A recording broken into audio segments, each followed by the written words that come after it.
Bon, mais écoutez, salut les amis. Alors là, c'est un jour d'exception parce que on est toujours à Paris, il faut quand même le dire.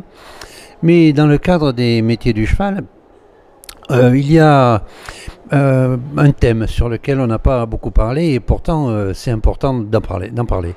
Et je vais vous expliquer pourquoi c'est important d'en parler. Et puis, exceptionnel que François-Xavier Bigot soit à côté de moi au lieu d'être derrière la caméra. Et vous allez aussi comprendre pourquoi.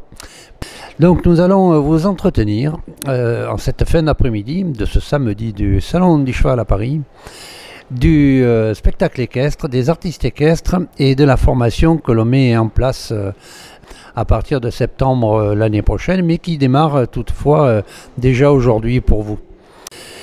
Il y a quelques années, ça va faire 7 ans, 8 ans, avec quelques artistes, on avait parlé de créer un syndicat. On l'a fait, et on l'a fait à partir de gens qui étaient des artistes équestres, mais aussi comme moi qui ne suis pas artiste équestre. Donc on a créé ce syndicat, et puis K1K, il a passé des années. Et puis dans notre idée, il s'agissait de mettre en place quelque chose autour de la formation des artistes équestres, parce que pour les anciens, évidemment, ils n'ont pas besoin, ils font déjà leur boulot et ils savent ce qu'ils font, mais pour les nouveaux, ça nécessitait que l'on en discute et que l'on réfléchisse. Il y a quelques esprits chagrins qui commencent déjà à critiquer un petit peu, alors qu'ils ne savent pas trop ce qu'il y a dans la formation, quoique on peut aller voir sur les sites. Mais bon, voilà, alors on entend tout et son contraire un petit peu sur les réseaux sociaux, mais finalement, c'est pas très grave. Donc, le syndicat a demandé, c'est un petit syndicat, et je suis conscient que c'est un petit syndicat. Et le président, Manu, il sait aussi que c'est un petit syndicat. Mais au moins, il existe. Il existe et on se bat. On se bat pour plein de choses, pour travailler, pour que les artistes soient respectés, pour qu'ils soient reconnus, pour qu'ils puissent continuer à travailler avec leurs animaux, parce que vous savez que c'est très à la mode, le problème des animaux. Je vais me tourner donc vers François-Xavier, parce que donc l'idée c'était de créer cette formation, et tu as eu l'idée de travailler pour que ça corresponde aux formations qui existaient déjà, avec des unités capitalisables, et tu vas nous expliquer que c'est en train un petit peu de changer. Oui, bah déjà en fait la réflexion elle est venue des artistes équestres, ou de certains artistes équestres, parce que nous ils sont venus nous chercher, on n'est pas artistes équestres à la base, par contre on a une habitude de la formation, on connaît le cheval, on a l'habitude de la formation dans le milieu du cheval, et dès lors qu'il s'agit de monter de l'ingénierie de formation, en fait c'est très structuré, c'est-à-dire qu'on doit travailler sur des compétences, et une compétence c'est être capable de faire quelque chose, d'être capable de remettre un fer, être capable etc. Une demande aussi, et puis une constatation des artistes équestres, il y en a beaucoup qui ont à côté une activité, soit dans un centre équestre en tant qu'employé, soit dans un théâtre équestre où ils vont faire également tous les soins aux chevaux, etc. Donc on s'est inspiré, j'avoue, beaucoup aussi de ce qui existe, par exemple pour les CQP, assistants soigneurs animateurs, organisateurs de randonnée, enseignants animateurs équestres, sur toute la partie cheval, gestion de structure. C'est-à-dire qu'il faut être capable, par exemple, ça c'est du C1, d'énoncer les connaissances liées au cheval et à l'entretien des équidés, plus les connaissances liées à la réglementation sur les spectacles, voire même à l'histoire de l'équitation, à l'histoire du spectacle équestre, etc. Tout ça, c'est des choses qui font partie de la formation théorique, au moins de base. Il y a également, donc il y a un aspect connaissance et puis il y a un aspect pratique, c'est-à-dire est-ce qu'on est capable de gérer une cavalerie au quotidien, est-ce qu'on est capable de calculer des rations pour un cheval, est-ce qu'on est capable de gérer les autorisations pour les spectacles, est-ce qu'on est capable de gérer la sécurité sur les spectacles, est-ce qu'on est capable de gérer les lumières, est-ce qu'on est capable de gérer le son. Est-ce qu'on connaît toutes les procédures de sécurité qui sont exigées pour les questions feu, etc. Non seulement feu sur les spectacles, mais risque d'incendie. Tout ça, c'est des choses qui sont quand même à acquérir. Bon, ensuite, il faut quand même savoir monter à cheval. Donc on a une unité capitalisable qui a une unité d'équitation, dont bien sûr sont dispensés tous les gens qui ont un brevet d'enseignant, par exemple. Et puis, alors une grosse partie qui est l'unité capitalisable artistique.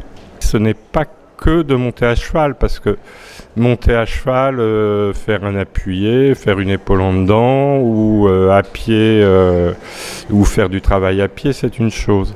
Mais être artiste, c'est aussi emmener les gens dans un univers.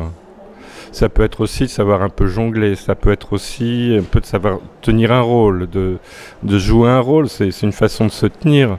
C'est plein de choses où là, on va avoir besoin effectivement de compétences qui sont purement du domaine artistique.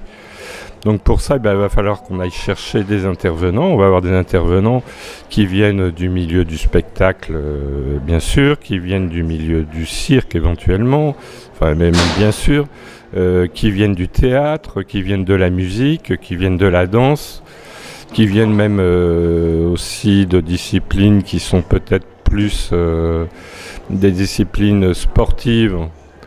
Comme pourquoi pas le fleuret, ou pourquoi pas le tai chi, pourquoi pas... Enfin, toutes ces choses-là qui sont en même temps utiles aussi en tant que cavalier, mais aussi en tant qu'artiste. On comprend bien l'ensemble des choses qui sont en train de se passer. Et tout à l'heure, on parlait de 4 unités capitalisables. Ça veut dire que quoi? Qu'il faut obtenir ces 4 unités capitalisables et qu'à l'issue du fait qu'on les ait eues, on a une certification. Et donc, qu'est-ce que c'est cette certification? Oui, donc ce certificat d'artiste équestre, ce sera un diplôme à l'issue d'un examen. Maintenant, c'est pas le diplôme qui fait l'artiste. Le but, c'est de donner tous les outils pour y arriver. Alors quelqu'un qui est déjà artiste, son unité capitalisable artiste, elle va être très fort allégée.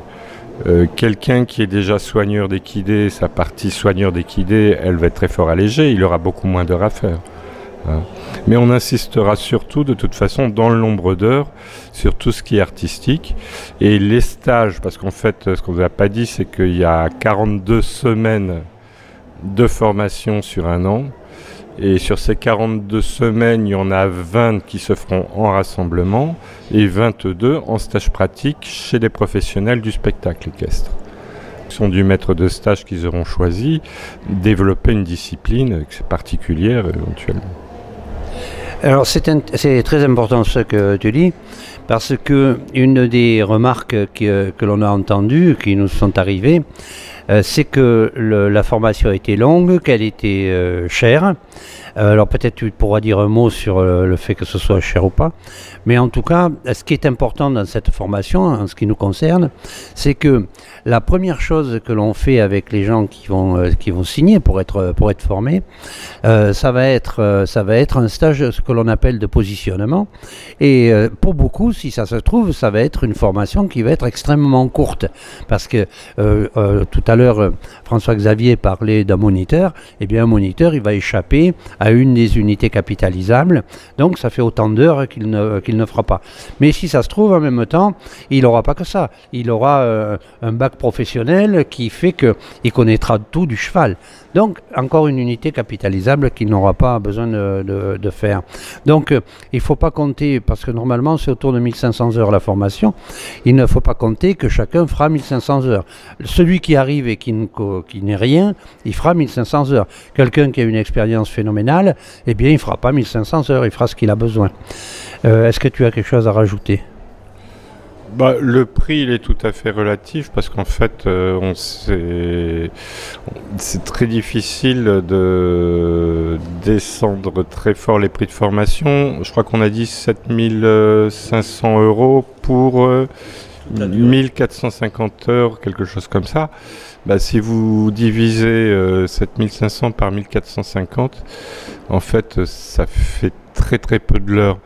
Après, il y a des unités capitalisables où on a besoin de chevaux, où il va falloir en louer. Alors forcément, celle-là, un cheval loué à la journée, on sait que c'est au minimum 50 €. Je veux dire, on ne peut pas trop descendre en dessous. Après, c'est que il ne faudra jamais de diplôme, il n'y aura jamais de diplôme obligatoire pour être artiste équestre. L'examen, l'avoir, ça peut être un objectif personnel, mais je pense qu'il ne faut pas y aller pour l'examen, il faut y aller pour les compétences dont on a besoin. Je crois qu'on a fait, on a fait à peu près le tour. Peut-être ce qu'il faut rajouter, c'est que nous allons déposer cette certification. Alors le temps, évidemment, il faut du temps parce qu'il faut qu'il y ait des gens qui soient venus se former. Il nous faut 3 ans au minimum. Donc pendant 3 ans, le certificat, les gens qui sortiront avec ce certificat, ça sera un certificat d'école, bien entendu. Et puis on le déposera avec l'espoir que ce certificat rentre dans la liste des certifications professionnelles.